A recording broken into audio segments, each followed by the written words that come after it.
شروع کرتا ہوں اللہ تعالیٰ کے نام سے جو بڑا مہربان نہایت رحم والا ہے۔ حضرت انس رضی اللہ تعالیٰ عنہ راوی ہیں کہ رسول کریم صلی اللہ علیہ وآلہ وسلم نے فرمایا، ہر انسان خطا کار ہے، یعنی ہر انسان گناہ کرتا ہے علاوہ انبیاء کرام کے، کیونکہ وہ معصوم عن الخطائیں ہیں، اور بہترین خطا کار وہ ہیں جو توبہ کرتے ہیں۔ حضرت ابو بکر صدیق رضی اللہ تعالیٰ عنہ راوی ہیں کہ رسول کریم صلی اللہ علیہ وآلہ وسلم نے فرمایا، جس شخص نے اپنے گناہ پر استغفار کیا اس نے اپنے گناہ پر اصرار نہیں کیا، اگرچہ وہ دن میں 70 بار گناہ کرے۔ تشریح: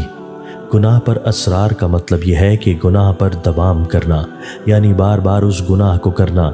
یوں تو خود گناہ کرنا کوئی کم بری بات نہیں ہے، چاہ جائے کہ اس پر اصرار کرنا تو یہ تو بہت ہی برا ہے،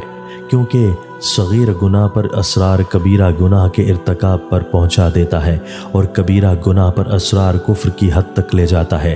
لہٰذا اس ارشاد گرامی کا حاصل یہ ہے کہ جو شخص اپنے کسی گناہ پر شرمندہ ہوتا ہے اور اس سے استغفار کرتا ہے، خواہ وہ گناہ صغیرہ ہو یا کبیرہ، تو وہ حد اصرار سے خارج ہوتا ہے، چاہے اس سے اس گناہ کا ارتکاب کتنی ہی مرتبہ کیوں نہ ہو، کیونکہ گناہ پر ارتکاب کرنے والا تو اسی کو کہیں گے جو بار بار گناہ کرے، مگر نہ تو وہ اس گناہ سے شرمندہ و نادم ہو اور نہ استغفار کرے۔ دوستو، اللہ تعالی ہمیں ان احادیث مبارکہ پر عمل کرنے اور اپنی زندگیوں کو سنوارنے کی توفیق عطا فرمائے۔